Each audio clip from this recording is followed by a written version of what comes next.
Okay, so we have 62 participants. I expect people will keep trickling in, but that's a pretty good number, I think, to get started. So, so yeah, welcome to Scala Toronto. I'm really pleased to welcome Dick Wall as our guest speaker tonight. For those who don't know, Dick is a Scala veteran with over 14 years of experience using the language, and he's a big figure in the Java and Scala communities. He was the co-host of the Scalawags podcast, which was popular in the aughts, and there have been a few infrequent events with the Scalawags panel, like at the Scala Love conference earlier this year. If you can find that talk online. Uh, Dick's a principal software engineer at Hopper, and just a little bit about Hopper. It's a super successful Canadian tech startup that's seen a really awesome growth trajectory in the past few years. For those who don't know, I recently left LightBend to join Hopper a couple months ago. After the talk, those who are interested in learning more about the company and what we do there, and different people that work there, we're going to have some engineers and some hiring managers available for people to ask questions, to field some questions about the company. Um, but right now, let's dive into this talk. So, Dick, why don't you take it away? Okay, thanks, Sean. Yep, so I'm going to talk about API design. I gave this talk a couple of years ago for Skills Matter. I think it's still relevant, but one of the things that I didn't realize when I did the talk at Skills Matter was I didn't specify that the APIs I'm talking about are programmatic Scala APIs, not REST APIs.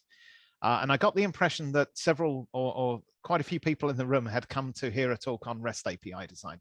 And I don't think that it's necessarily not relevant. I think a lot of this stuff is still relevant, but it's not REST APIs specifically that I'm talking about with this. So if you were showing up with that in mind, I'm sorry to disappoint you. I still think some of this will be, I mean, API design is API design as far as I'm concerned. It's many of these things that I'm going to talk about are just as true for REST as they are for Scala. But anyway, I'm going to talk about this. My friend Josh Block actually does these kind of talks all over the place. If you ever get to see one of his talks, they're fantastic. Please do go and see him talk. He is the master. If you've used Java or Scala, or most of the JVM-based languages, you have used a Josh Block API. He wrote he was at least involved in the team that wrote a large portion of the core Java APIs. They're still in use today. And he really is a master of this game. Mostly what I can say as a as a recommendation is a lot of the time you don't even notice you're using them, and that is the sign of a good API. So yeah, Josh, I talked to him about this. I said, is it all right if I basically steal all of your stuff and convert it to a talk on Scala? And he's like, sure, go for it. And then he actually watched the talk that I gave afterwards and decided to steal some of my lines, which I cannot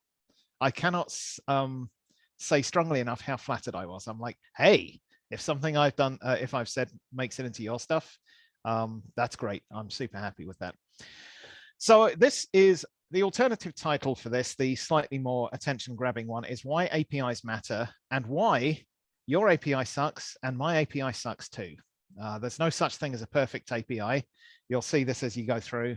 I think many people don't realize how much improvement there is to be had and how much more thought can really help with these things. So we'll go through that. Now why is there we go. I got to click. All right. API principles. By the way, are you guys all seeing yourselves on the side of the screen here? Yeah, I need to figure out, can I just close that? That's probably better. All right, let's do that. That way you can at least see the rest of the thing. All right, so general principles about APIs. All programmers, I would say, are API designers at this point. If you write anything that's going to be reused by somebody else, that's an API. If you develop in a vacuum, you write only for your own purposes, nobody else ever sees or uses that code, you're probably safe. But if you do anything else, if you write something that you just say to somebody, hey, you should use this, it does what you're looking for, then that's an API that you've created. It may not be an intentional one, it may not be a deliberate one, but it is still an API that you've given to somebody else. And there's a responsibility that comes with that. APIs can be amongst your greatest assets or your greatest liabilities. Often they are both. You want to write code that is well tested and reusable, because it saves you writing new stuff that isn't well tested or reusable. At the same time, the moment you write something down to reuse it, you've limited the options that you have. You've limited the options that other people have. It's a delicate balance to get these things right. This is one that Josh says, and I really like this. Public APIs are like diamonds. They're forever. It's really hard to change an API once it's become public, particularly if it's popular, because so many people will have problems if you just change something arbitrarily.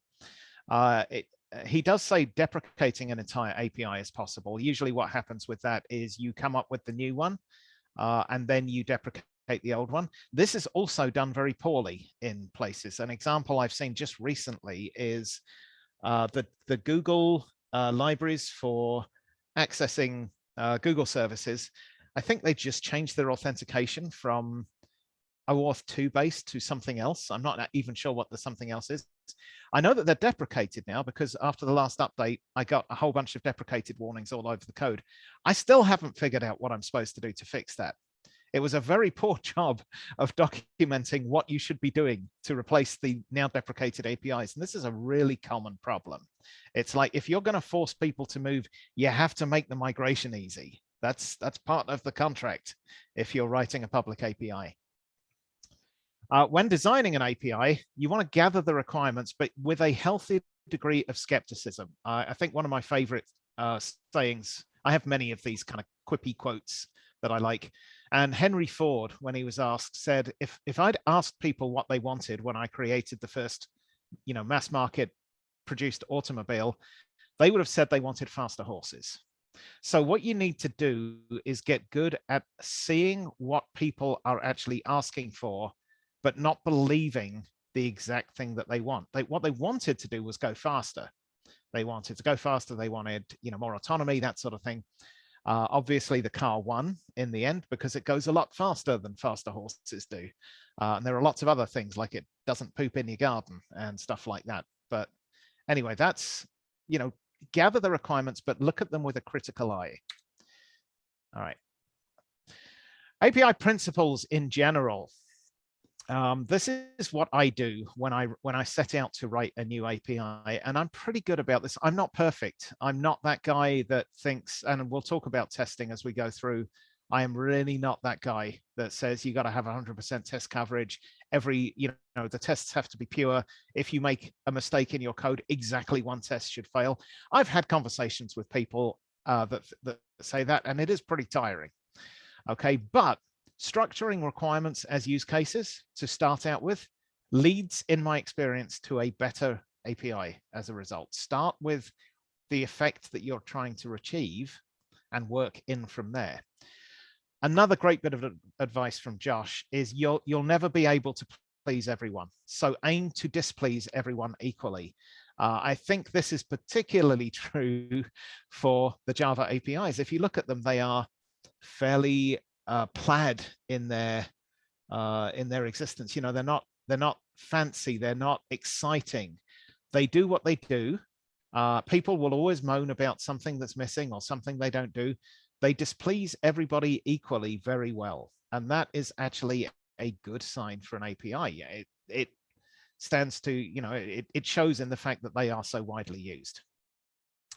Thinking in terms of APIs improves code quality. If you start with your interface, if you start from where you want to get to, you will design something better than if you start from whatever the internal thing is, the clever idea that you had that's the core of this thing, and work outwards from there. It usually doesn't end up in a good place. I've seen many developers fall into that trap of, I'm going to start here, I'm just going to build it out, and eventually I'll get to something that people can use.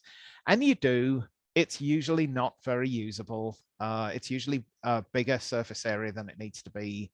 all that sort of thing. These are, actually putting some thought up front um, is a big deal. It really helps.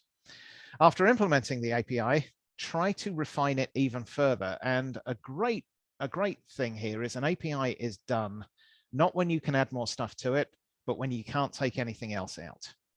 Okay, we'll talk about minimalization of stuff later, but the less you can do, the less you can provide and still get the functionality you need, the better your API is.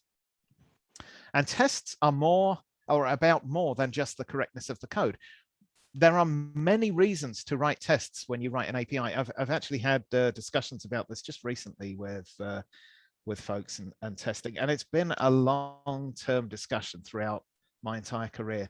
The amount of effort people put into justifying their unwillingness to write tests exceeds the effort that would be required just to write the tests. And tests have lots of advantages. They're not just about proving the code's correctness. For one thing, they're the first time you use your own API. Okay, if your API sucks, you're going to know about it when you start writing tests, because you'll be like, damn, this is really hard. I have to inflate about 5 or 15 different case classes just to call this thing. It's really inconvenient to use. That's a great indication that maybe there's some further work to be done on the design for that API. And we've all seen this. We've all grabbed an API and said, God, this is hard to use. How did somebody come up with this? You have to do, 100 things before you can make this call. And it's like, yeah, I mean, they probably didn't test that very thoroughly, or else they'd have seen that.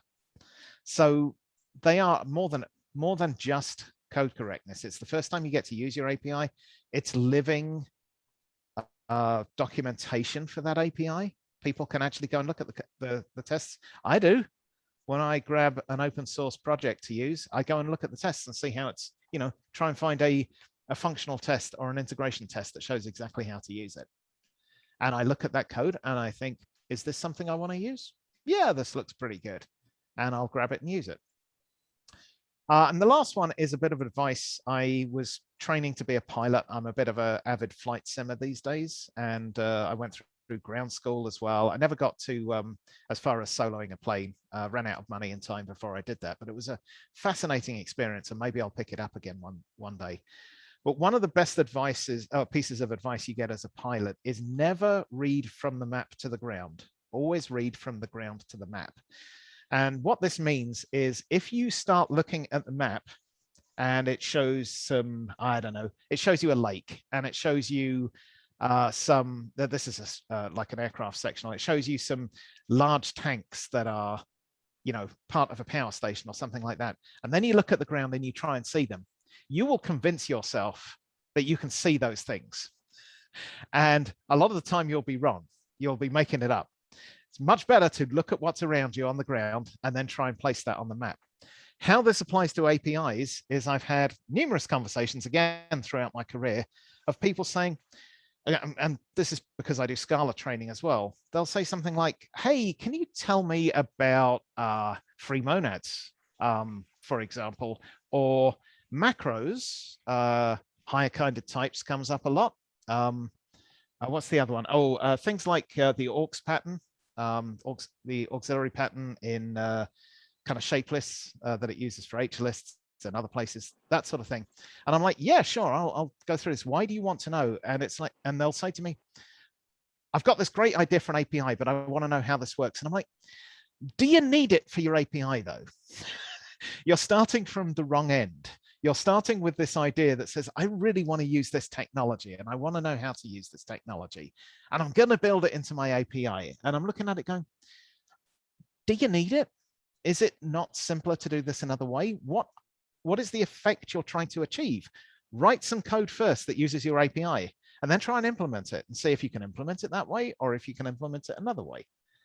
So yeah, read from the ground to the map, not the map to the ground. Don't start out with the idea that you want to do something a particular way. Start with the design you want to achieve and work backwards from there. Okay, this is where I get opinionated if I haven't been already. I have these rules or laws of software development. And I also have many others that I've talked about, laws of testing, laws of scaling, spatial data, general data, all that sort of thing. But my laws for software development are, number one, it has to work. Actually, a friend of mine, Alex, just recently came up with a rule 0, which is basically, does it need to exist? Rule 0 is, does it need to exist at all? So I put that in as an honorary one now. It's like, are you writing this for any reason, or are you just making something up? If it doesn't need to exist, the best API is to have none at all. But assuming you actually need this thing, then number one rule, it has to work and it has to be fit for its purpose. There is so much code floating around out there that really doesn't work properly. And you look at it and you go, well, why the hell did anybody bother? It's like, now I have to work around all the stuff that, really isn't working correctly. And it's not fit for the purpose that I'm trying to use it for. I have to work around this now. The number two, after it works, working is non-negotiable. It's the most important thing. It should be simple. As simple as possible, as simple as it possibly can be, while still observing law 1. So you can't break it, but assuming it's still working, then simplicity is the next thing to concentrate on. And the reason I say this, particularly in a language like Scala, which is a very powerful, flexible, capable language, is that, as you've seen, I have no doubt, if you used it for any length of time, complexity will arrive all by itself. There's no need to hurry the process along. Okay, what you're trying to do is fight a war with complexity the whole time you're writing it.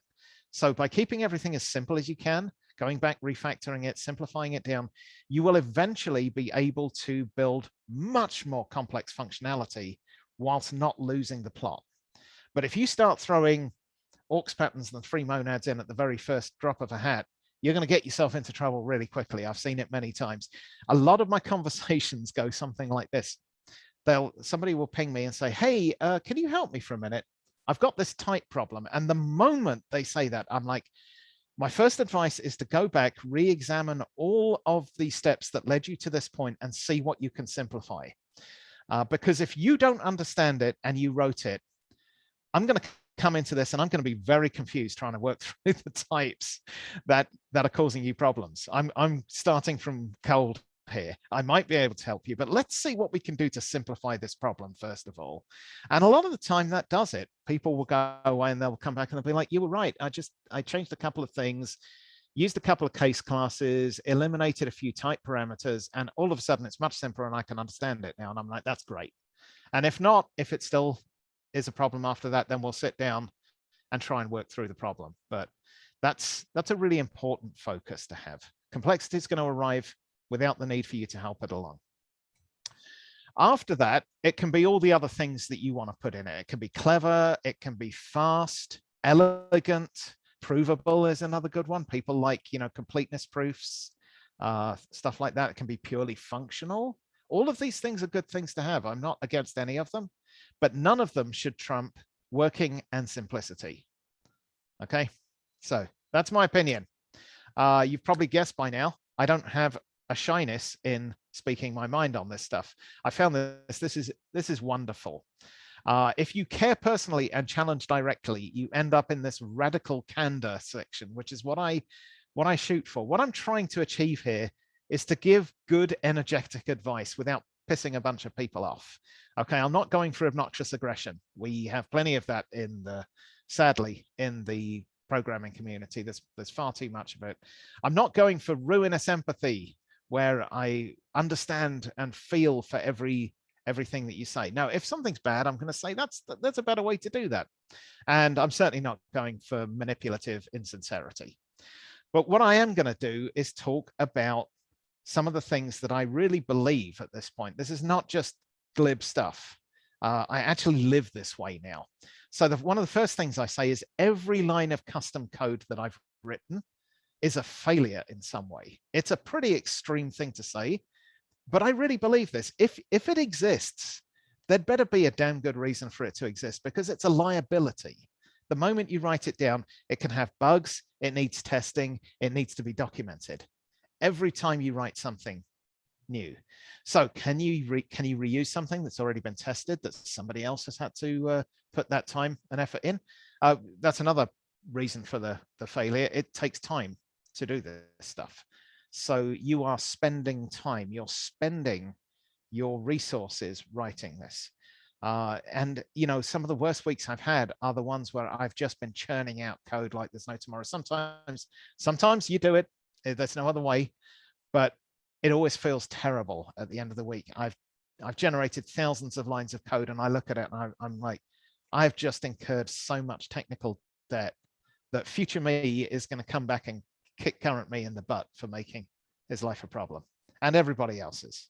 So every line of custom code you write is a failure. If you start from that, your designs will get better. You will learn minimalism, and you'll learn to cut things down to what they need to be, to pare them down to the very least amount you can get away with. So every line of code is a liability. It needs to be tested. Otherwise, you just don't know that it works. I've seen lots of people over the years, as I say, justify not needing to test things. One guy was a mathematician. He's like, I don't write code with bugs in it. And I'm like, I can see one right here. And he was looking at it at the page going, no, you can't. And I'm like, yeah, I can. It's right there. And he had typed, instead of 1.96D to get a double number, he had typed 1 divided by 96D. And that, of course, was valid. He just hadn't noticed the typo. There was no testing in the code. That code was calculating the risk of disease in human beings. So it was a pretty important piece of code and a bad mistake to make. We had a talk about testing after that, and I think I won him over in the end. If you do your best work in your API, or sorry, if you don't try and do the best work in your API, what you're effectively doing is putting the value of your own time ahead of others. People say to me, I really don't have time to test this. And I will say back, I really don't have time for you to not test this. Because I'm going to end up doing it otherwise. If I'm going to use this stuff, it needs to be tested. Otherwise, we don't know that it works. And we're going to go through and we're going to have to do this extra work. I'll look at it and go, it is valid for you to say you're not going to test this. But at that point, I will start to look for alternatives because I want something that's going to work and not cost me a bunch of time. We're going to talk a lot about the focus of APIs and the fact that people just don't care about them in a little bit here. This is probably the most important one that I've learned over time. Simple to learn and appropriate to the audience are not entirely orthogonal. They're not entirely correlated. They are, however, related very definitely. And one of the things that's really important to realize is that an API doesn't have to be simple for everyone. It has to be simple for the intended audience. If your intended audience are a bunch of data scientists that understand covariant matrices and a whole bunch of terms that I'm really not that sure of, but I've heard thrown around every so often, then there's a very good chance that your API can talk in those terms and be perfectly suited for the audience that it's headed towards. On the other hand, if you are trying to talk to a bunch of people who are attempting to write an e-commerce site, talking about category theory probably isn't the fastest way to get them up to speed on something. It's very interesting. I'm not going to discourage anybody from learning whatever they want to, but it's not something you should impose on users or clients or API consumers that are not familiar with that code and that really don't need to know it to get their job done. Rich Hickey, who is the creator of the closure language, gives a great talk on this. I've actually included it here. It's called Simple Made Easy. And in that, he talks about simple being orthogonal to easy. You want to prefer simple at all points, is his argument. That doesn't mean you can't have easy as well, but easy should not be placed ahead of simple. And a lot of mistakes in APIs are based on that. You see, I'm going to cover a few very shortly, but you see people putting in things that are, a little bit of magic to make things easy. Implicits get used for this a lot in Scala, or macros. They're meant to make things easy. The downside to macros, if you've never seen them, is that most of them aren't written with failure in mind. And the debugging sessions or the attempts to figure out what the errors are can be legendary in their complexity. The moment you get something that doesn't work, you're like, oh my God, what is this? It's telling me that something 12 levels deep in a type that is so large that it doesn't fit in my dialog window is wrong. And now I've got to try and figure out what that is. So that's an example of easy, but not simple. The attempt was to make something that you just type a line and it works. But honestly, it would have saved more time to have something simple under there. And if you can get to easy from there, that's great. Easy can mean being familiar to your audience. So, like I said, if you're actually writing an API for a bunch of mathematicians, there's a good chance you can talk about sigmas and exponents and many other things. You may even decide to use some Unicode characters in there. I've seen people do that, and it makes sense. In fact, if any of you ever saw the work that Guy Steele did on a language called Fortress, that was fascinating. It really embraced Unicode to the point where, executing Fortress code would look like a math paper. Now, I couldn't have used that very effectively. My math just isn't good enough. I haven't really used, theoretical mathematics very much since I left university. I've done a bunch of things involving matrices, and we'll talk, there's stuff I'll mention later about, trigonometric functions and things that you do in geospatial data. But a lot of the maths I've learned has just flown out of my head. And if I saw your average equation, I'd look much the same as anybody else, very confused. But I really appreciated what he was doing, because this was a language meant for mathematicians and they loved it. It was really good to see people kind of looking at this and going, wow, this code is actually something I can read. And it was very interesting to see that. That was a familiarity to the audience play, and it was a very successful. Well, it was successful, except ultimately the research was abandoned around the time that Oracle took over Sun. I think they just decided maybe that wasn't going any further, which was a shame. But it has influenced a lot of other languages since. So things like examples of this: collection methods on Spark. If you've used Spark in Scala, you'll notice that most of the Spark methods have some familiarity because they look a little bit like the collection methods in the Scala core library, and that's not accidental. If you can do a map or a flat map over something, or a filter, a fold, these are concepts that are familiar now. They're not familiar to everybody, but to somebody who's been using Scala, they're very familiar. FS2 does a lot of this kind of thing, same sort of thing. The APIs are chosen to look familiar. Akka streams, so on. Zip, map, flat map, they're used, the use in for expressions, things like that. These are familiar to the audience. That makes it a good choice for the API. And is there a domain-specific language that your audience already speaks? Can you harness that? I remember my buddy Guillaume Laforge once gave a talk about chess DSL that he'd written, and I'm like, God, that's nerdy. Do you get beaten up by the math club? I asked him, but it was pretty funny because it was a language that is used by chess players, and he actually wrote a DSL in it. I couldn't really understand it because I'm not much of a chess player and I don't use that kind of language, but it was very interesting to see, is there a domain-specific language that you can harness? Okay, so thinking in terms of APIs improves code quality. Thinking about the edges of your code in general improves code quality. You can see this in functional programming where effects are moved to the edge of the code.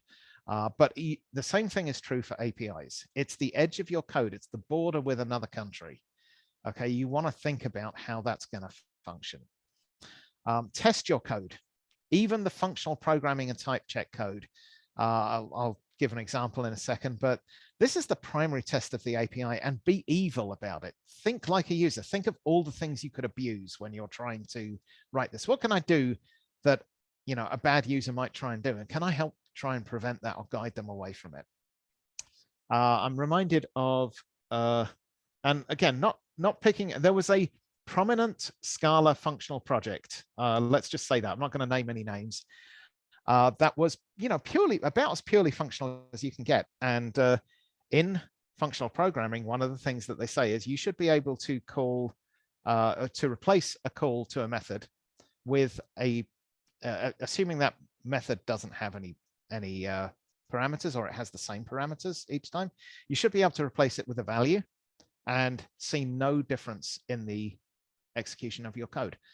That is true to an extent. And this was a great example of where that breaks down.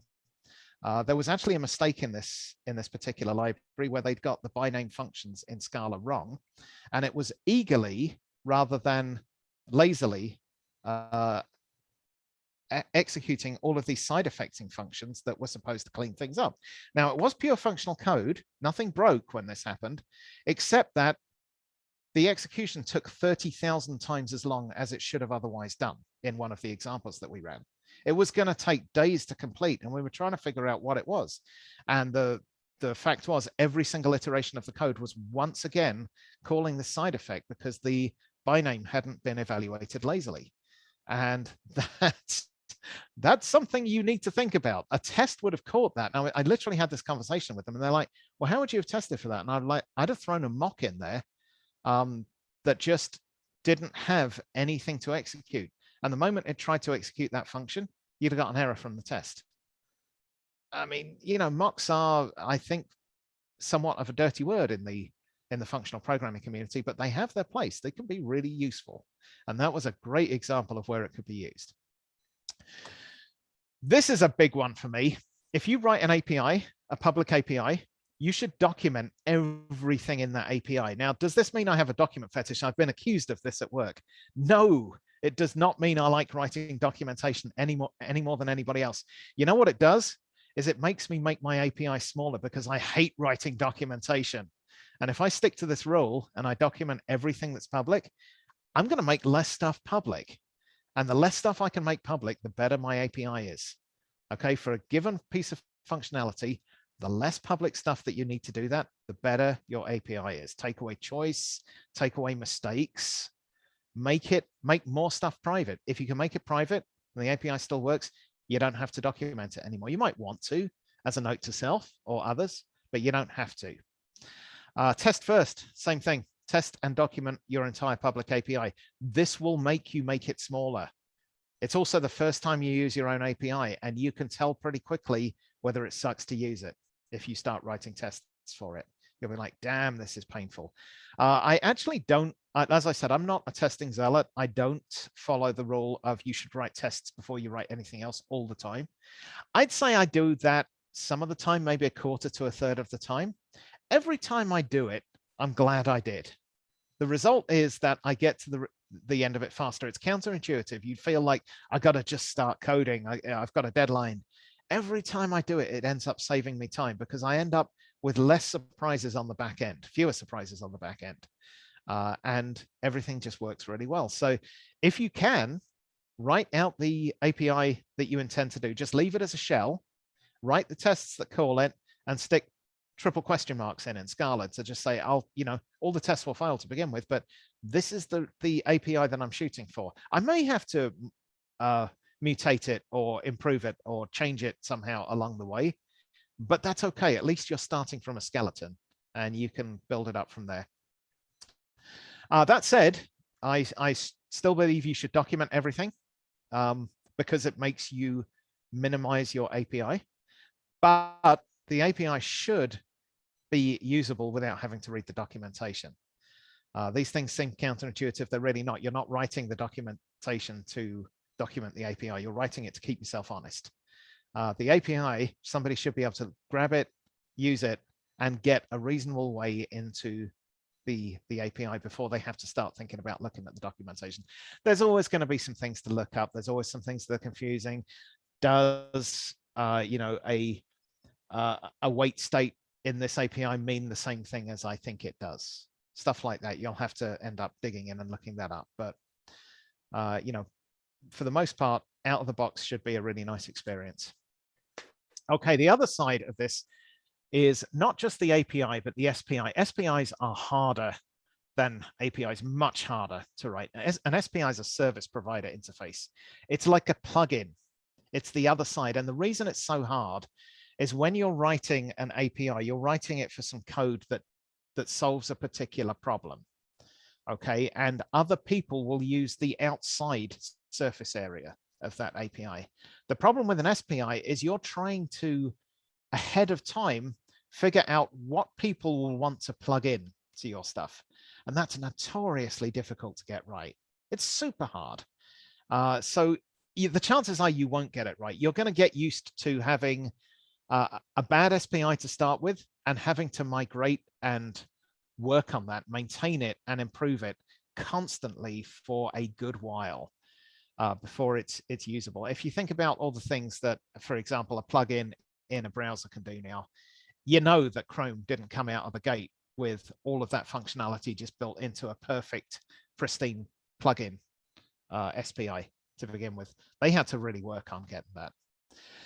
So how easy is your library to extend by others? Something I want to mention here before I forget it is that any final class, any non-final class or trait that you make, or non-sealed trait that you make is potentially an SPI. It can be extended by people and they will extend it. If it's important enough, somebody will subclass that thing and they may do things to it that you weren't expecting, and that can be really hard to plan for. So while I am not also, OCD enough to say you should put final on all of your classes, for something that's public, part of the public API, you should probably consider doing that. Also traits, you want to keep those sealed if you possibly can. Not for the first time in Scala, I found myself wishing for a package sealed. Because particularly when you start working with functional patterns that have many large algebraic data types, some of these terms might not be familiar, but it doesn't really matter. These are, like building blocks for functional programs. When they get very large, you sometimes end up with an incredibly large single file because you want a sealed trait at the top of that, and that means every subclass has to go in that same file. The number of times I've tried to say it would be really nice if there wasn't, or if there was a way to seal it in some way that still allowed you to organize the files. That would be a nice thing to have, but probably not something we're going to see anytime soon. Orthogonality is underrated and under-implemented in Scala libraries. We'll talk a bit about that in coming up here, but orthogonality is really something you want to build into your thinking about it. This really speaks to the next thing, which is do one thing and do it well. This is the Unix philosophy. Work well with others. Don't try and take them all over. If you can write if you're writing a library that does, another good example here, or at least one of my favorites, play.json. I quite like the play.json API. It's part of the larger play API, but it's separated out now and it works well with other systems. That's a good orthogonal API. I can grab play.json and I can use it in other things. I know the API well. It doesn't grate on me too badly. So that's a resounding endorsement for any API. It doesn't grate on me too badly. It's something I can use and it fits in well with other systems that I'm trying to use it with. Okay, the sticky bit. So we're gonna get into some examples here. I am not trying to put anybody down. I'm not picking on Michael Pilquist. As far as I know, he hasn't been involved in any of these libraries, but he did tweet this out some time ago, and I found it a particularly poignant thing to say. He was talking about code from FS2, and somebody had used it as basically an example of what not to do. I'm going to be doing some of this, but my intention is not to pick on any particular project. I'm not even going to mention the names. You'll probably recognize some of them. But what we want to talk about here is, where stuff is and isn't appropriate. And to make this, I didn't have enough of my own examples to really pull on for this, but I have picked on myself pretty ruthlessly at the end of all this. So it's not about apportioning blame. It's about what can we learn from this to improve the situation going forth. So yeah, I'm very, very aware of this. I'm not trying to be down on anybody. I'm trying to improve things. So not trying to attack others. What we're going to talk about is good and bad patterns and spotting them with examples. I'm not going to call any specific projects out by name, but you will recognize some of these things if you've worked with them. It's not going to be hard because if you see them, you're like, wow, that can't exist anywhere else. That's completely unique. And that's probably something that's not a great endorsement for an API, if you can say that. So that, there should be something more familiar in there that you can sort of grasp the concept of. So I'm not trying to stick the boot in, just try and make things better. There's also, like all of these things, I teach profiling and optimization as well. And one of the things about that is you can teach the moves, but there's no magic formula for optimization. What you need to know is you need to know your domain well, and you need to understand how to use the tools. And then you just need to be good at following the evidence to wherever it leads. There's no, just stick a, I've seen people talk about this before, and sometimes it works. People will say, oh, just use vectors instead of lists and everything will run really fast. That's true in some cases, but not all. It's also usually not where the problem is in optimization. Quite often, it's not where you think it was. I've actually got a talk on optimization that's pretty interesting along these lines, and it challenges a lot of people's preconceptions on that. So maybe if you invite me back at some point, I'll do that one instead. But I will be critical of my own mistakes as well and talk about where I failed to follow some of my own advice. So pragmatism. All the things I'm going to be talking about are based on real observations, usually from working with subject matter experts in other disciplines than programming. We do have a bit of a tendency to see things. I mean, it's natural, we're software engineers, but we do have a tendency to see everything as a software engineer problem. And you know what? I've worked with incredibly much cleverer people than I am that do genetic science, image manipulation, computer vision, all sorts of stuff that is incredibly advanced and clever. And I've usually managed, I pride myself on, I can usually get up to speed enough on a subject matter to not be a complete idiot and to try and help them convert what they're trying to do into some kind of better code than they would write on their own. And this is not belittling these folks who are writing this code. They're not software engineers. They have no interest in that. If they can hack up a shell script to do what they want, that's what they're going to do, because they're trying to solve problems with, cancer risk analysis or something else. They don't care whether the code is testable or versionable or that it crashes every 5 times they use it or something like that.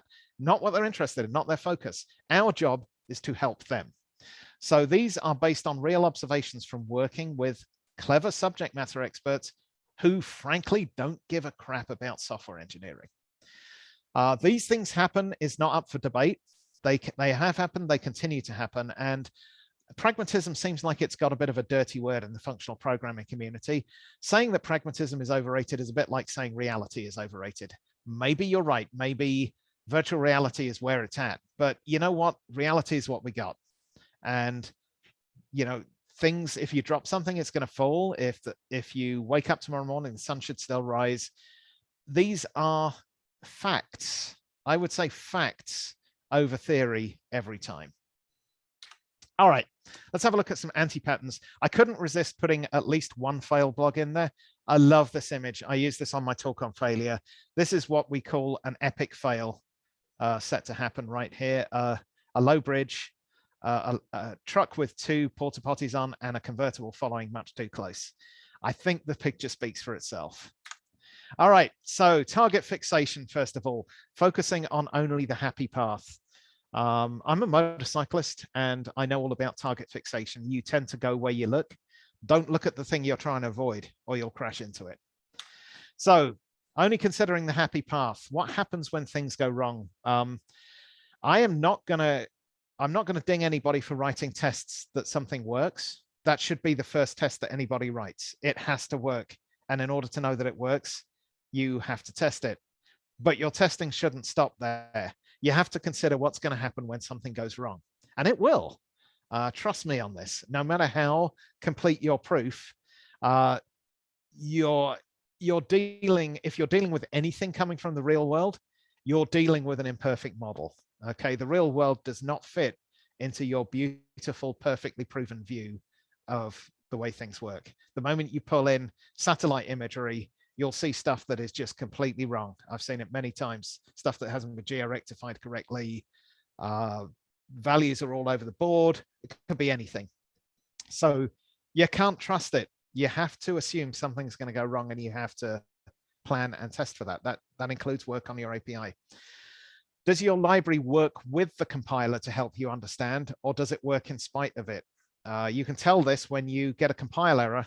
If it tells you what to fix, that's a good API. If it gives you a multi-page breakdown of an incredibly complicated type with something buried in the middle of it that says that it couldn't find it implicitly or something like that, that's not a great API to be working with. It's very tricky. I've spent far too many hours trying to fix problems in things like that. and I begrudge the original author every single one of those minutes. I want those minutes back in my life. Does it just obscure the message and make it difficult to track down the problem? I guess that's what I was saying there. The failure of cases of an API are actually more important and extensive than the successes, and they should be considered accordingly. One of the problems here, I still remember this from my university lecturer, is that testing cannot prove the absence of problems. It can only prove the presence of bugs. You'll never be able to test everything. That doesn't mean you shouldn't try. Another one of my favorite sayings from Voltaire is the great is the enemy of the good, or as I say, perfection is the enemy of progress. Many times I'll have these conversations where people will say, well, you could do that, but by doing this thing and this other thing, you could do it even better. And I'm like, yes, but that will take me a week to write. And this improves things right now. Let's get this in, and then we'll put a JIRA in for that improved one. I have no problem doing that later, but that shouldn't stop us from improving the situation incrementally right now. And this actually seems to happen very little in a lot of APIs. You can see that the testing is there, but it's mostly happy path focused. The downsides haven't really been thought about, and I've been guilty of this as well. Okay, here's an example of happy path target fixation. This is a mistake I made when I was going on this stuff. I really should have known better, but I was in a hurry. That's usually a bad sign. I worked previously to Hopper. I worked in geospatial data for a long time, and a lot of the examples that I'll be talking about are from there. We actually used Circe rather than play JSON for parsing JSON at SIBO at my other company. I didn't like it as much. I found it to be a more awkward interface. I'll just be honest about that. I find play JSON easier to use, but it wasn't that difficult to use. However, here's an example of when it was. I was trying to get a feature parsed out of JSON. I went through the documentation. I'd never really used Circe before. I just got to the first example that I found that worked, and it was this one. And it's like, well, this produces, you know, an option that could be missing or whatever, or I think it might have been a try. I forget what it was. So, you know, and the example literally said, just do a .get and a .get. And I'm like, well, that kind of sucks, but I can put the whole thing in a try, I suppose, if I want to. Needless to say, at some point, the code blew up. Somebody wasn't catching the try properly or this get properly, and everything broke. And I went back and I'm like, okay, yeah, this was pretty slimy code. I really need to fix this. So I dug in to several layers of Circe and eventually found that they had exactly what I was looking for, which is this emap try. Now, this could have been presented ahead of the other solution in the API documentation. That would have certainly got around it. I actually had to go digging pretty hard to find this, but it was a much better way of doing it once I did. So the problem here was really that hcursor and downfield, the primitives, were covered first in the documentation. Most people don't read any further than that in order to get their use case working. They simply don't care enough. I'm going to talk about that in a minute. Caring is a big part of this. Happy path focus, here it is right here. I assumed it was going to work. I didn't assume that there would ever be a feature that we would read from this particular source that wasn't a feature JSON, right up until the point that there was, and that blew up. So emap is not even mentioned until halfway through the guide. Oh, and emap try wasn't mentioned at all. I actually found emap. I'm like, that's really close to what I want. And I went digging through the source code and found emap try. So many developers are focused on getting in and out of a domain quickly, and they don't want to absorb the conceptual model that you've laid out. They're just not interested in that. So we'll talk about that caring stuff in a minute. Another one, this is very specific, that I've seen from working with a lot of subject matter experts. A lot of libraries use either versus try. Either is both of these things are really kind of disjoint unions. They are a result that's in one of two states, either a success or a failure usually. Either does give you two types, which gives you some advantages. But ultimately, if you're doing an either of an exception and a result, try tends to be better absorbed by people who just want to get the job done. They can understand wrapping a try object around something better than they can dealing with either and left and right projections, and in particular, the fact that either is right biased, which is a bit awkward because you put the failure first and then the success second. And all these things are just a little bit awkward. So This is something I found is try and use try rather than either if you can. The magnet pattern, I have a whole set of pitchforks and torches for the magnet pattern because I'm usually the one who ends up debugging it. It's kind of the best or worst example of happy path target fixation. It's the use of implicits to draw things into place just in time. And what happens is when you get a break in that chain, the debugging of that error is legendarily difficult. It usually involves hours of head scratching trying to trace through what's going on. You get no help from the tools or the compiler because everything's implicit. It's really hard to follow the code through and trace it through to the implementations of things. I've not for the first time, many times in here, I've been reduced to searching for strings to try and find the implementation that I'm looking for. It's a hard thing to use. So I tend to steer away from magnet patterns and libraries that use magnet pattern. Operators, this is a big one in Scala. In fact, I like to remind people or mention during the training that I do, Scala doesn't really have operator overloading as such. What it does is it has infix notation for methods that have exactly one parameter. And so you can write them in a style that drops the dots and the parens and just put them in line. And it has symbolic method names. It also does have operator precedence. So that kind of breaks the illusion a little bit. But the point is that you don't really name something like you do in, say, Python, where you say def underscore underscore add underscore underscore, and that's your overload of the plus operator. You actually just call a method plus. Okay, it's a name for that method, just like any other name. For some reason, though, once it comes to operators, people start naming things with like random operators with a whole bunch of gobbledygook that make no sense to anybody and think that's okay. They wouldn't call something, X, Y, Z, Z, Y, because that doesn't mean anything. But for some reason, when it comes to operators, I don't know if it's like selective blindness. They think, yeah, this kind of means something. But usually when you look at them, they don't mean a lot. So some examples that are, I think, reasonable ones to start with. XPath, if you've ever seen the notation written down, it uses forward slash, forward single slash, and forward double slash for, how to descend into a domain object model. In Scala and in C-based languages, forward slash is always a comment. So you can't really use that. So what tends to happen is quite often backslashes, double backslashes get substituted in instead. I think this is a forgivable one. It's not exactly what XPath looks like, but it's not a million miles from it either. And it often makes the code easier to read rather than not. I'd certainly prefer a backslash to another field than, say, a down field or something like that. Plus, minus, star, or times, or asterisk, if you like, and slash for numerics. I think we're all pretty used to those. So if you're creating a new numeric type, like a complex number or something like that, I think it's absolutely reasonable to overload those rather than using plus, the word plus, the word minus, kind of like Big Decimal does in Java. It just makes for a very awkward API.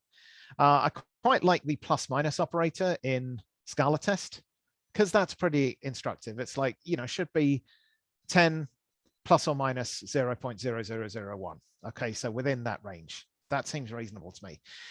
Now we're going to have a look at some of the crazy examples. You may recognize this if you've used the library, but anytime, I kind of make a point of this, anytime there's a crazy operator like one of these, I make a point of giving it a ludicrous name to point out the ludicrousness of or ludicrity, I guess, of the operator itself. So I call this one the Robin Hood shooting two arrows operator, because that's what it looks like to me. There's Robin, there's his bow, and he's shooting two arrows at once, which is in the legend. So, that's the Robin Hood double arrow operator. This one is Robin Hood having stuck a pig on the end of his arrow. Stuff like that. This one down here, I call it the Chelsea bun, or maybe the Cinnabon operator, Cinnabon operator. It's actually the what is it? The scalar applicative in I promised I wouldn't mention any names, in a well-known functional library that is written for Scala. It really doesn't mean anything to anybody, this thing, but that's what it is. I really like what, oh hell, it's hard not to mention the names. I really like what Cats did, which is to take that and turn it on its head and produce a map n on a tuple of n. And this is effectively the same thing, but it reads a lot more easily to me to use this kind of applicative than this one. Okay, lenses. These are operators from a lenses library, a well-known one. Lenses in general are bad API design, in my opinion. So lenses are used, it's not a bad thing to use lenses. It's a bad thing to rely on them in your API, to make them part of your public API. That's where I'm going to start with this. Lenses are this neat idea that you can manipulate purely functional objects that are read-only by easily producing functions that work on them to copy them to a certain depth and replace values in other immutable copies, and then kind of replace them in the chain all the way up. It's a great idea. It means that you can have the convenience of mutability, but the safety of immutability. Now, what a lenses library does not do is reduce the size of your API at all. Okay, usually what happens is people get in, they generate using some kind of generic derivation their lenses, and now you have a surface area that's just as large as if everything was mutable, and you give no design guidance on what people can or can't set.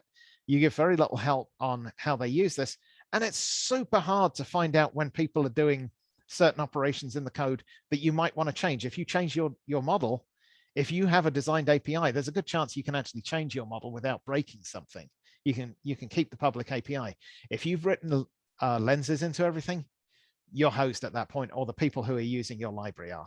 The moment you rename something, everything they've got is going to break. So guidance on a design for an API is to be recommended. It's not that lenses shouldn't be used. They are, like many of these libraries. Shapeless is another great example. It's a great library to use. It saves so much boilerplate, but it shouldn't be confused with an API. Okay, it's an implementation detail when you use one of these things, and you shouldn't expose it or force others to deal with it. All right, this is the big section. Caring about this stuff. When you write an API, you really care about that. I mean, you're writing it because you care about this domain. Okay, the chances are, particularly if it's an open source API, you wouldn't be writing it unless you cared about this thing. I know it's true for when I write APIs that involve geospatial data or something like that. I love that space. I love working in it, and I want to produce something that's beautiful. But the problem is, other people who are using that, they really don't care. They've got another job to do. They don't care how elegant my design is, how much work I put into it, how I double guessed myself throughout the whole thing and, really struggled to produce the perfect API. They just don't care. They want to get something working and they want to move on to what they want to care about. It's a tough lesson to learn, but every API designer has to deal with it. So never make the mistake of assuming that people care as much about your API domain as you do. If they did, the chances are they'd be writing their own API for it, not using yours. There's the truth right there. Sorry, it's a cold one, it's a hard one, but that's the way it is. Folks want to get something working quickly. The reason they're using your library or API is because they don't care about this. They don't care what it takes to put data into Postgres and retrieve it again. They want to do that as quickly as possible, and then they want to solve, the big machine learning problem that they've got, or figure out a better way to fight disease or something like that. That's what they're trying to do. So, and this is the line that Josh said, I'm gonna steal that one. I said, a good API cares so that you don't have to. If you're using an API, that API should do the caring for you. You should not have to care at all. Working is better than clever. Okay, it's not wrong to be clever in your implementation, but it is wrong to bleed that cleverness over into an API so that you force other people to care about it. I've had conversations with people where they're like, this would make a lot of sense if you just sit down and kind of absorb the Zen nature of this API. Take a moment to understand the abstract model. And I'm like, I don't want to. I just want to get it working. I don't have time to understand what you were thinking about when you did this. I want to grab something, hopefully from example test code, and I will get this working so that I can get to the task that I'm trying to complete right now. I'm sorry, it's a harsh reality, but that's how it is. Simple includes things like being consistent and easy to reason about, familiar to the audience whenever you can, being focused on the task, ruthlessly focused, not branching out into, well, I could probably make this thing deal with, some other orthogonal item here and make it integrate really well. Integration is not bad, but what you should be really shooting for is select another API that does that other thing and make yours work well with it. And not requiring an unreasonable investment to get a simple task accomplished. The out-of-the-box experience is huge. Usually when I'm selecting an API, the first thing I do is grab the Scala REPL, fire it up, grab the API, and try firing a few things at it to see if I can get something working. If I can't get something working within half an hour or so, that's at least simple based on what I want to do, I'll start looking around for something else. That out-of-the-box experience tells me what I'm in for in a short period of time versus, what I'll have to live with for a very long period of time. Good APIs are about getting rid of your ego, doing the right thing for your users and not necessarily for yourself. However, you should always remember that you are often going to be a user of your own API. You want to displease everybody equally. That includes you. It's not, you're not writing these things to be benevolent. The chances are you're going to use this thing as well, but you really should be using it, and you should be seeing how easy or difficult it is to use by testing or whatever it is. DSLs are all very well. This is an example of easy over simple. This is a well-known, I can't even remember which one this is. It's one of the functional libraries that does REST API calls, and it uses a DSL to set this thing up. The DSL is pretty nice when you use it. It lets you write, very clear Scala code. It's type safe and everything like that. But in this one particular situation, I wanted to generate a whole bunch of endpoints that did particular things, and I wanted to generate them programmatically. And the API had hidden the underlying implementation so thoroughly that it was actually really difficult to do this. Now, if you take a web server, it has one job, which is to take incoming requests that are strings and turn them into results. And the API had buried this ability to match a string so thoroughly that I had to dig into all this stuff and look up directive zeros and literally map paths together and reduce them together using these types in order to get something that I could just feed a string into and get a result out of. And I'm like, you know what? Great API, you shouldn't have hidden the primitives, because that's what I really needed to use in this case. So when you add an API, when you add a DSL in particular, a big fancy DSL, think about what you're cutting off, the routes of usage that you're cutting off to somebody who maybe wanted to use your stuff. All right. Don't let the implementation details infect the API. This comes back to this, hey, I really want to use a free type or a free monad in my implementation, so everything's going to look like that. And I'm like, well, you should probably start from the API and work inwards. Use that if you need to, but don't let it bleed into the API. So implementations confuse users, first of all. They reduce your ability to refactor the code or replace the implementation because you exposed how you implemented it. So now you're stuck with that implementation. If you decide something else is better later, you're out of luck, or you have to do a tremendous amount of work to adapt it to look like that public API. Do not over-specify the behavior of methods. I generally work with this rule, except when there are exceptions. Every rule has exceptions, but generally I try and take general types like seeks and return specific types like vectors or lists. There will be situations where you're like, well, no, this really needs to be an index seek coming in because it's more efficient that way. If you need that, break the rule, but mostly make the types you take more general and the types you return more specific. Try to be consistent in your APIs and types, and use types rather than, use things like case classes and case objects. Introduce types rather than giving back tuples or H-lists or things like that. Actually adding types. I talk about this a lot when I'm doing kind of Scala training. Product types like case classes and tuples, they're effectively the same thing. They are defined by their state, basically by their constructor state. They're equal if those things are equal. They're not equal if those things are different. However, case classes give you one extra thing, which is a type on top of that. So as well as the state that you've got in there, you have a type now. A name, a person's name with a first and last string in them is now a different thing than the name of a car, which has a make and model in it. And that can be really important for your API and for correctness. So a tuple of two strings is just a tuple of two strings. But a person name and a car name, these are distinct types in the API, and that should be harnessed. This goes double for the SPI, the plugin API as it is. And one of the things about SPIs is you never get it right first time. I don't know how many times I've written a service provider interface. The first one is terrible. It always sucks. It never does what you want.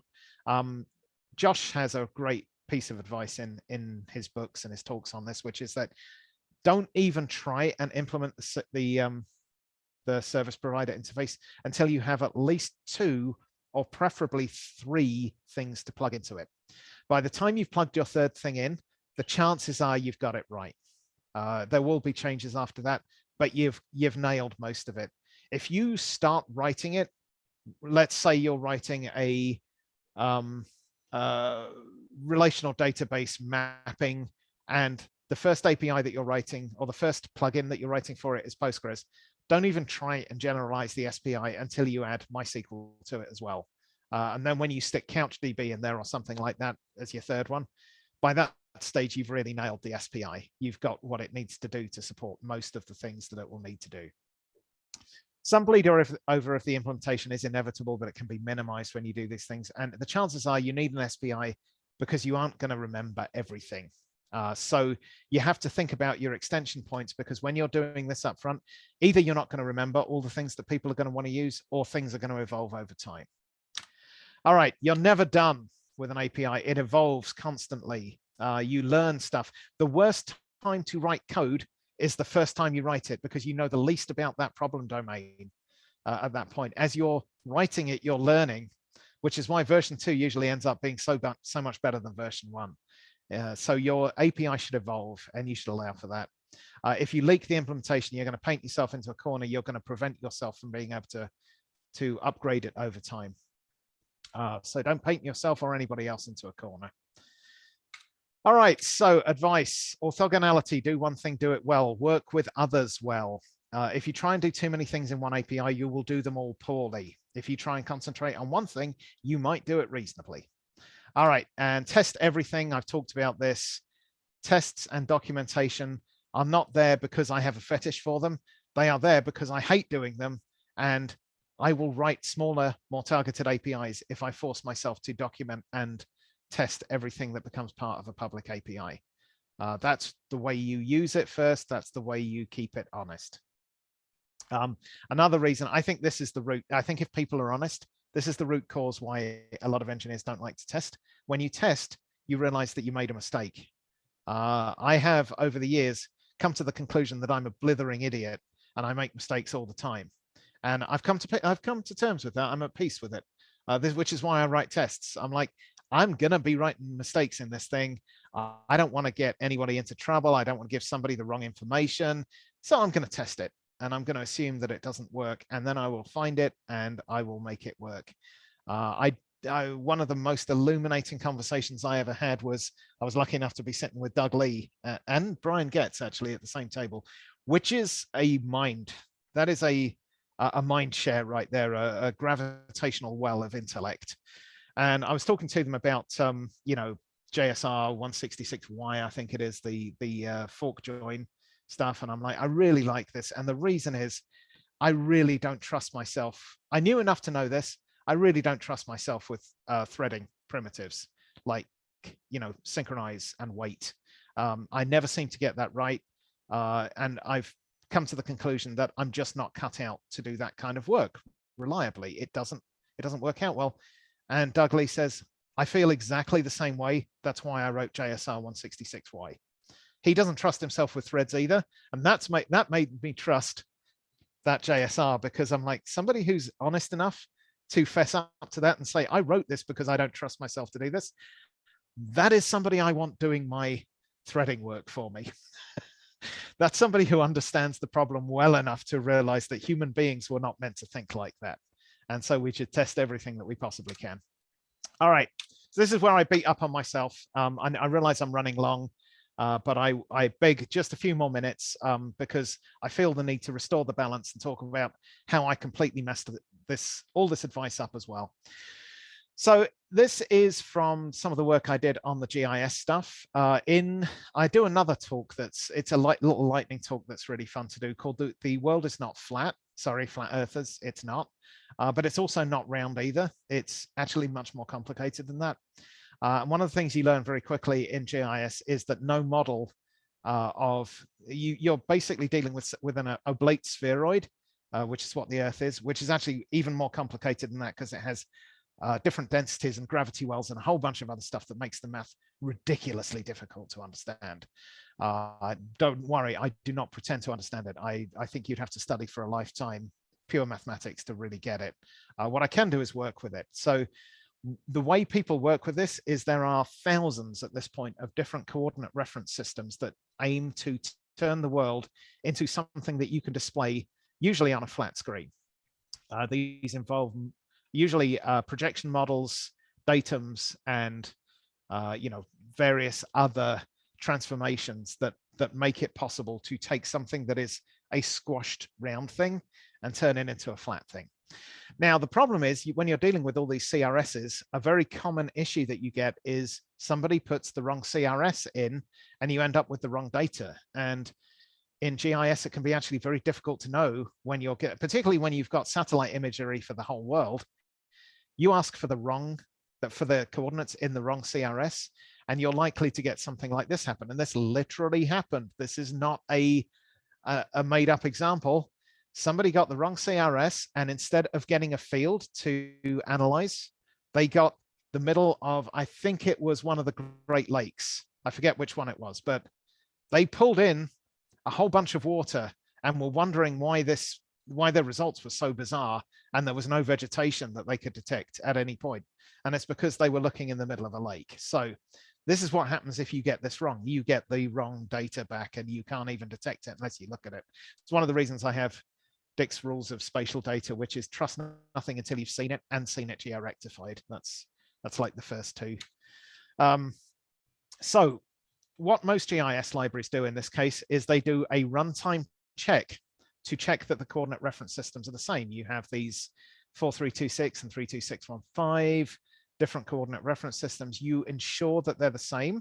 This is actually a very bad test because all it's doing is comparing the name. That's got nothing to do with the mathematical model that's actually defining this transformation. So somebody names two things the same, they might not be the same CRS. You're taking a lot on faith right there. So yeah, this has its problems. Probably what you want to do is calculate the affine transformation between them and check that it's identity. And then you're pretty sure that they're the same CRS. So, things like that come up as, or this is very common to see in code. Now, the problem is people can forget to do it. Or also another downside to this is there are probably more of these tests than actually need to be carried out because people can't trust what's coming in. So they do another CRS check. And if you're doing the mathematical test, this can be very expensive to do and redo all the time. So what we did, I had a clever idea. That should have been a warning right there. I had a clever idea. I said, well, the Scala type system, when you introduce a type parameter, it makes that type a new type, and it's a completely different type. So we can take all these CRSs and turn them into types in the system, and then we'll have like a polygon with CRS2, and that will be different than a polygon in CRS1. And so when I try and compile it, the compiler will tell me you can't do that. These are different CRSs. And in order to get it to work, I'm going to have to prove to the compiler that the CRSs are the same. I thought, gosh, I'm brilliant. I feel very proud of myself today. And so we did it. And in fact, Daniel Spiewak thought the same thing. He's like, damn, that's a really good idea. That's very clever, he said. And I said, I know, right? I was very excited about it. This should have been a warning. So it did work for me, I have to say, because I'm pretty used to working in CRSs and I care passionately about geospatial data. And I made many of my own mistakes, assuming that other people would care as much as I did about that. And they really don't. So it helps me as much as anybody else, or it did. I used it all the time. And it reads fairly nicely when you write it out. You can say, take this field, transform the CRS into this other CRS. And this method did the transformation and changed the type at the same time. So you end up with a new field in this CRS, and that type is now consistent, and the compiler can do all of that work to assert that that's correct. So really proud of myself. I patted myself on the back and I said, nobody will be able to get anything wrong again, right up until the point where I saw somebody casting the type. So they took a feature that was in some other CRS and they cast it to this one because that made it compile. And I'm like, oh shit, I didn't think about that. That's a problem. Even though it's less typing, less typing and less code to say transform to, the as instance of was what they knew how to do, and it made it compile. So you look at that and you go, oh, that was an unintended consequence. This happens all the time in API design. People do things and they break things. And you're like, well, that wasn't the intent I had at all. That's kind of tough. So newcomers still have to know about CRSs. This is the other mistake I made. Most of you probably don't know what EPSG is. It's the European Petroleum Standards Group. And they got fed up of wasting a whole bunch of money with the wrong CRSs, so they standardized everything. And it's actually a really good service they did, but you don't need to know that. You shouldn't need to know that if you're just trying to get some data out of a satellite image. So, these types, eventually I came to the conclusion that I'd messed up. I was really proud of this API. It did a superb thing. It solved a problem, but there needed to be a layer on top of it that hid all of this cleverness from view and just gave the people what they want. So the second version of it still had all of this stuff underpinning it because this proved the correctness. It was great. Never had the wrong CRS happen once in all of the code that we implemented, but we hid it and we created a kind of general feature. I'm getting ahead of myself. That's on the next slide, I think. So yeah, basically, what I ended up doing, I'll stick ahead because, no, I think this is it here, is we removed those type parameters from the next level up. They were hidden, but they were still there. What it was we understood the rules that transforming features, things that are vector data, basically is a lot cheaper than transforming raster images. So you want to favor that. So we made all the decisions in the API and got rid of the explicit CRSs, at least for features. They were still there for the coverages, the raster images, because they needed to be there because those things really do matter and you don't want to resample them. But by getting rid of the explicit CRSs in the features, we could standardize on 4326, which most of you will know is lat longs. That's the standard one, the standard model that everybody uses. We standardized on that and we converted them to the other CRSs that were needed for a coverage right ahead of like doing an operation on them. And so the result was you could take any Landsat image, the CRS was in there, but it was still hidden. And you could say crop it to BIDIC field, and our APIs now would do the transformation. They would have to because it wouldn't compile otherwise, but they would do that transformation automatically. And all that clever stuff that we did that I was so proud of got hidden. It's still there. Nobody knows it's there, but it's the right thing for the users. It makes it easier to use and they don't care about this stuff. I had to accept that. So good APIs like a duck swimming, smooth, serene, calm on the part you see, and underneath all hell's breaking loose. Lots and lots of paddling, stuff like that. But all of that stuff is hidden from you. And if you want people to know how clever something was, do what I did and say, hey, I did something really clever here. And then I had to go and hide it because it was the right thing to do. So don't put it into the public API, talk about it. Write an article, if you like, say, I came up with this good idea. And I think it's a really neat one. You should do what I did, and then you should hide it from everybody because they really don't need to know that stuff. All right. Other advice we already follow, we avoid mutability pretty well in the Scala world, mostly. So this is all from Josh. Subclass only where it makes sense. We're pretty good about this as well. Mostly huge, deep type hierarchies are a thing of the past in Scala. We tend to use subtyping for algebraic data types, sealed traits, and things like that. So not too much to say here. If you find yourself doing a very deep inheritance hierarchy, it may well be that you need to go back and rethink some of your assumptions. By all means, use boilerplate busters, things like Shapeless and Cats and Scala Z. But if, and only if, two things, your team has to be comfortable with them because they're going to take on the responsibility for working with them as well. And don't leak them into your API because then you're placing restrictions or extra work on the people using your API. So they can help enormously, but they shouldn't ever become public, and you need to make sure your team's okay with it. Fail fast, report errors as soon as possible after they occur, get things into the type system if you possibly can, and overload only with extreme care. I think we all know this. Overloading makes things very difficult to understand what's going on.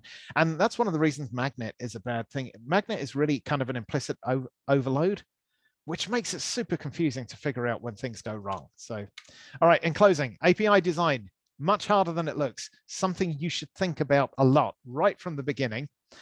It's actually very rewarding when you've done it right. And when you've done it right, the reaction of most people should be to go, nah, that doesn't look all that great. What did you do? That GIS one, the geospatial data one is an example. That looks like any other GIS API. I can't say that, I must say that is probably the highest praise that I could get. That looks just like every other API designed for a GIS API. That's great because it does something that none of the others do, which is prove correctness, but all of that's hidden from you. So you never have to see that. And it's still open to abuse by users. Remember that people can always cast something or do something unexpected. All right, I'm finally finished. Sorry I talked so long. I work at Hopper, as was mentioned. I also do training through Escalate Software, mostly online these days. Some pandemic came along and that pretty much put the kibosh on in-person training for a really long time. I like maps and traveling, and we moved across the country a couple of years ago, and these are pictures from that. So any questions or comments? Is anybody still there? Thanks, Dick. Sure. I'm still here. Okay. There are a couple questions, 3 questions that I see in the chat. I don't know if you can open that up. Should I stop sharing my screen? Probably a good idea. How do I even do that? There we go. Okay. Right. Shoot. Do you see the chat? Are you able to open it up? Oh, I don't know Zoom very well, so I'm trying to, I can see view. Where is that chat? Somebody help me find the chat on here. I could read it out, but the first question is like 3 paragraphs. So. Oh, right. God. Oh, I've got it. I can see it now. It was right down the bottom there, hiding in plain sight. Okay. How do you feel about the anti-pattern where people have got overzealous with microservice to microservice to microservice from internal systems to external systems? Yeah, this is a tricky one. Actually, one of the things that I've seen fall out of this particularly is that unless you are disciplined about it to the point where you can, let's back up a bit and talk about like microservices within an organization. The classic problem here is that when you have a whole bunch of microservices, they need to communicate with one another. That requires public APIs. And generally speaking, you can do one of 2 things there. You can either try and design a public API that is durable and reusable enough that it stands for the whole organization. So people know what a person is. They know what a genetic sequence is, and they all agree on that being the definition of that thing. Or you can have inter-service communication based on, what one service publishes and another one consumes. And a lot of the time there you end up with a ton of boilerplate where you're copying one into the other so that they can communicate on the same terms, but one doesn't break the other when something changes. I'm afraid to say this is an awfully waffly answer, but I don't have the right answer for that. I don't think anybody has come up with a really good way of doing this yet. I have worked in both systems. The ontology idea, where you basically define a data dictionary that everybody agrees on, can work if you're disciplined enough, but it's a lot of work and it can be very limiting.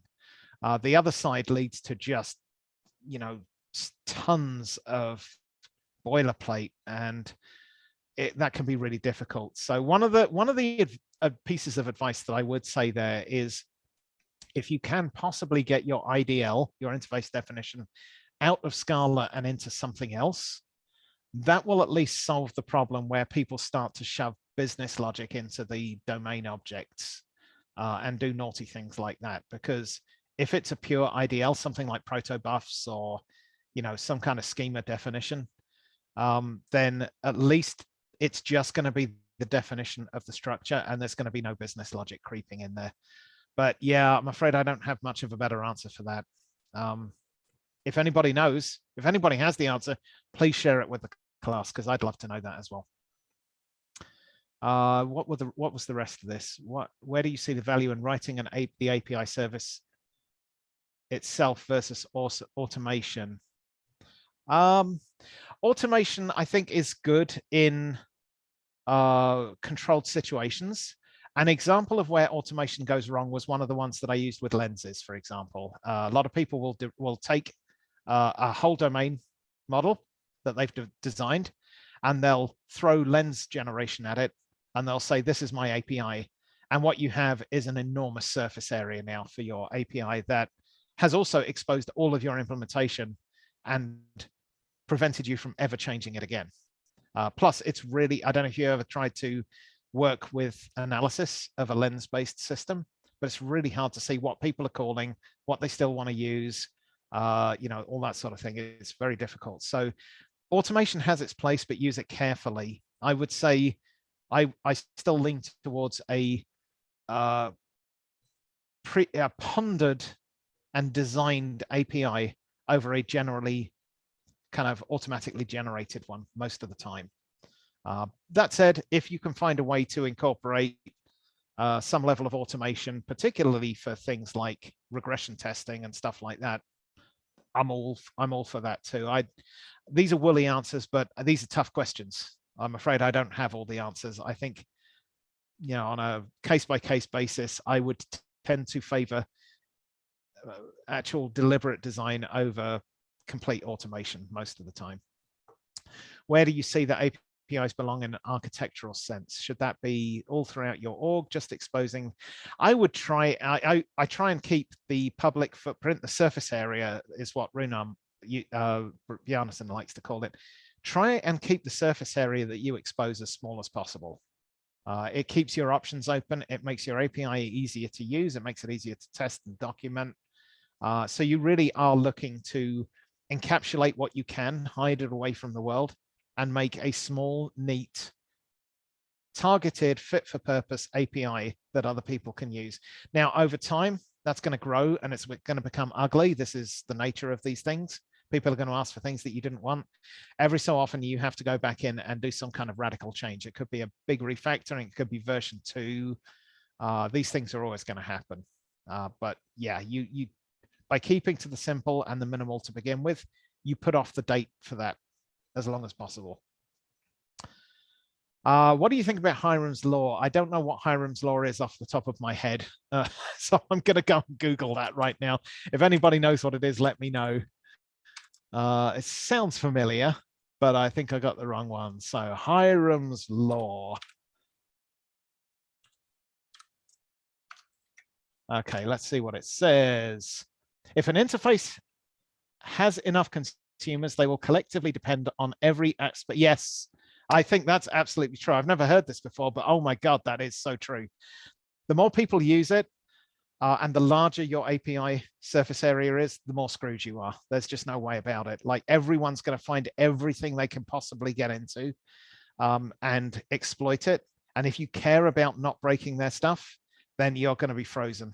You may say, well, I don't really care about breaking their stuff. That's a decision you might have to make. You might say, I need to make a version 2 because I'm too stuck in this one. And I realize all the mistakes I've done now. But yeah, these are, I think the main takeaway from that is, and I've said it all the way through, try and make the surface area as small as possible and remove yourself from the implementation or your API from the implementation as much as possible. And that will help. As a library writer, how far should we go for extension and extra dependencies? I'm not sure I entirely understand the phrasing of that. How far should we go for? I'm going to assume that means how much should we use them, or does it mean how far should we go to satisfy or work with them? I'm actually a bit confused by that, but I guess I could answer both. As far as using APIs goes, if I can find something that's like 95% what I want and it's simple to use, generally speaking, I'll use it and live with the limitations of the last 5% that I can't have. I would prefer that than saying, I've got to have this, so I'm going to rewrite the whole damn thing. I think that many evils are got that way. As far as how far you should go to adapt yourself to them, I have a low tolerance for that. If I pick up an API and it says, to use this, you really have to understand like the abstract model that I was aiming for when I wrote this. And if you don't understand that, you're never going to get anywhere. That's about the time I start looking for another API that does, CSV or something like that. Believe me, I've seen CSV libraries that are written with incredibly complex implementations. And I'm like, it's comma separated variables. It's a string with commas in it, and you split it up. It doesn't have to be a lot more complicated than that. Sorry if I was a little bit vague on there. Where I was going at was that there's some libraries out there where you have, like, let's say JSON for us is just an example, and then you have an extension of where it brings in another library, like and such. And right. Sometimes the conceptual usage kind of gets so overextended that it becomes a question of like, okay, my system involves like Kafka, like how, and typically they're very poorly documented. That's kind of where you get into that kind of quagmire of. I can see that now, and this is something Scala test does. Like for example, with Scala test and the Scala mock implementations, things like that, where it's a separate library. Yeah, this can be a useful tool. Ideally, I think the best orthogonality is the incidental orthogonality, where you just write something and it's self-contained enough that it works and you can just use it with something else. So you don't really have to have a compatibility library. That's not always possible. So, with something like Scala test, where you want to pull Scala mock in, the idea was there to have it be, part of the traits that you include and integrate it into the DSL. And I can definitely see that it is handy to have that, but there's a real cost there, which is that you make yourself beholden to other people when you do that. Now you're saying, well, what about EasyMock? What about JMock? What about Mockito? And everybody comes along and somebody comes up with a new one, and maybe they write their own if you're lucky, or maybe you have to write it because it's popular. And you start getting into this situation. So if there's any way that you can, just make your test library work with any of these mock libraries really easily and not make it so you have to have a compatibility library, that's the first thing to shoot for. But when you start getting into this, where you say, okay, well, I really want it to integrate with this. One of my great, I could talk for hours, I usually do, and I apologize for that, but one of my great regrets while I was doing the Scala community work was there was a, what do they call it, a SIP that came in that was a proposal to include a JSON abstract syntax tree as part of the core libraries. Not a JSON implementation, just the DOM model for the AST. And I really wish we could have got there. Personally, I at the time I was like running the process, And I didn't feel like I could have an opinion because it was like too much concentration of opinion in one place. So I kind of let everybody else thrash it out, and I was sort of doing the admin work on it. But my feeling was we absolutely should have done this, because you end up otherwise with a lot of this fragmentation where, you know, maybe you want to use, or maybe you have two different libraries that end up using two different JSON choices, but they have no commonality. They have no common model to speak. So you end up with all these adapter problems and stuff like that. And if we could have just got to the point where there was a DOM model embedded in there that all of these things could have talked to, even if they had their own more extended ones, as long as we had some common language to speak, we would have made a lot of these problems a lot easier. So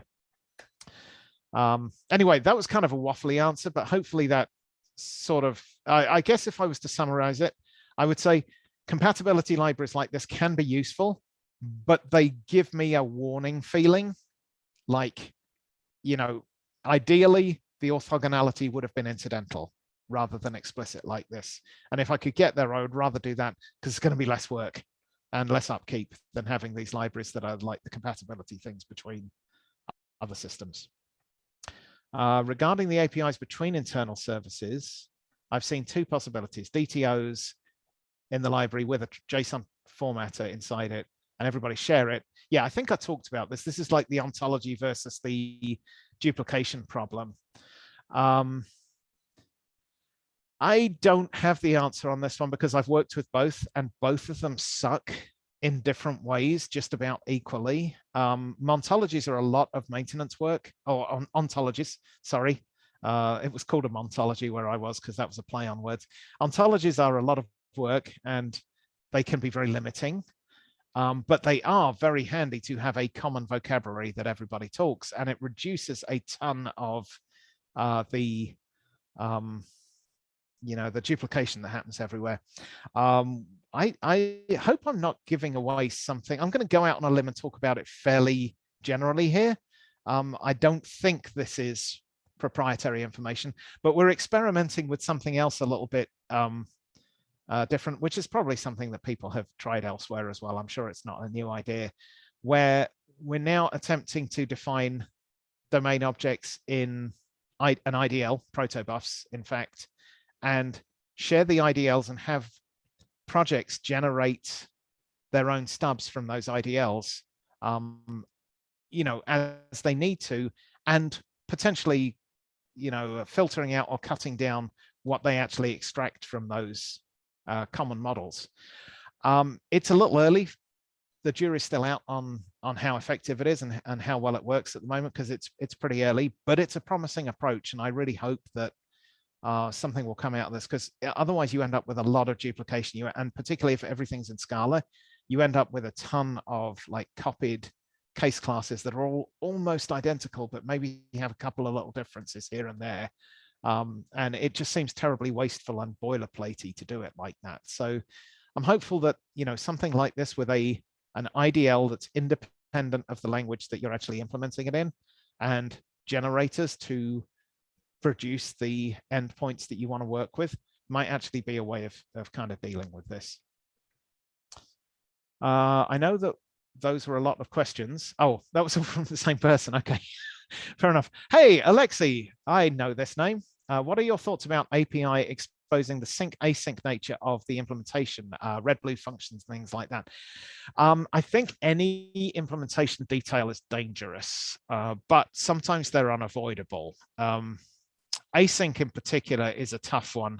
I think you'll go a long way to get away from, you know, libraries that return futures and things like that in an async case. And I find that fairly forgivable, particularly because we do have, well, we actually do have a couple of choices, but we do have a standard future, which has its flaws.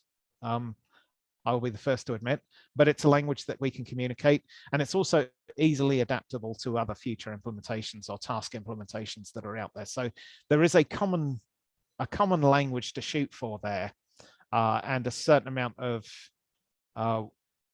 easing of problems from that. So I think that's okay to deal with. It still gets messy. I'm sure you've seen this in code as well. This is another great example of kind of the problems of mixing monads and stuff like that. Plenty of places you end up with a synchronous container that you want to use, managed from Twitter libraries springs to mind as a nice thing to have, but managed as synchronous and futures are asynchronous. Try and bring them together and it's awkward. There's friction there where you might end up having to, while you're constructing a managed instance during initialization, you actually have to like do some blocking awaits on the futures or something like that. Because they don't mix well. Another alternative is you start going down into the black magic of monad transformers, and that usually doesn't end well. So at least not in Scala, it ends up being pretty complicated. So it's difficult again, but having primitives that we can work with, core library things, and this is why I think it's a shame we don't have the JSON AST in the libraries, that significantly eases the friction in those situations. Stephen says, we appreciate it when you talk for hours. Well, that's very nice. I have no problem doing that. Thanks for all the information. And Scala cache is a perfect example of that. The async? Oh, sorry, that was in context of the async thing, but then it also was a perfect example of the intersection between having all of these pluggable adapter modules and all the different modes. So if you go to Scala Cache's documentation, they've got a backend for caffeine, for guava, for Redis, et cetera. And you multiply that with, it has a synchronous mode, a try mode, a future mode, a cats mode. I got you. Yeah, so that all the above. That's really good. SPIs are very difficult to write. I get very concerned every time I have to write one. I know it's going to be wrong the first time it's written. And when it comes to using other systems with, plugin architectures, plugin things like that, I simply don't trust them unless they've got 3 independent implementations that work well. That's because of that rule of 3 that Josh Block talks about. It's like by the time you've done the 3rd one, you probably have got most of the cases right, and you've seen most of the things that can be different between these libraries. If it's like an SPI with 1 implementation, or several of the implementations are poorly written or have been forced to adapt and fit to something that they really didn't work with, that's usually a pretty bad sign, and it should be a warning sign for that library if you pick it up. So yeah, there are some very good examples out there. Quill is one of the ones we use. I'd say it's sort of half and half on Quill. It has what I'd say about Quill at the moment, it has great implementations for plugins for anything that's synchronous, and all of the asynchronous ones that I've tried to work with have some problem or other, which is usually hidden, or it can often be like anything from maturity to correctness or incorrectness on the async ones. And it's led to at least usage for now, just sticking a future around a blocking call and doing that, because that tends to work better than the async ones. I'm still hopeful that we will see an async alternative to JDBC that really works and is super reliable and happy at some point in the future, but I haven't really seen it yet anywhere, not for relational databases. I think you can find a lot of them. Doobie, yes, but I think if you look underneath it, doesn't Doobie still rely on a blocking call somewhere at the center of it? I don't know, maybe there is a backend for that actually does a real async call to the underlying data stores, but I think that a lot of these cases you'll find that hidden away at the very center of things. Yeah, so anything that uses JDBC, I'm reading from the side here. You guys can talk to me. It would be much nicer if you did, instead of like the thing. Just don't all talk at once. But yeah, Skunk, I think, is an attempt to do the async directly. Anything that uses JDBC, by the nature of it, is going to end up wrapping JDBC calls in some kind of asynchronous future. So I've used a few different ones like NDBC, Postgres Finagle, and they all seem to have weird stuff that is undocumented and ends up being troublesome in practice. So we haven't quite got there yet. I'm still hopeful we will, because having a fully asynchronous relational database connection would be a fantastic thing to have. Okay. All right. Well, thank you, everyone. Thank you very much, Dick. That was a great talk. I found myself nodding throughout it. I just seem to be on the same wavelength as you. So really appreciate it. And hope we get you back here for another one. Okay, thanks. That was fun. All right. Take care, everyone. Bye. Bye.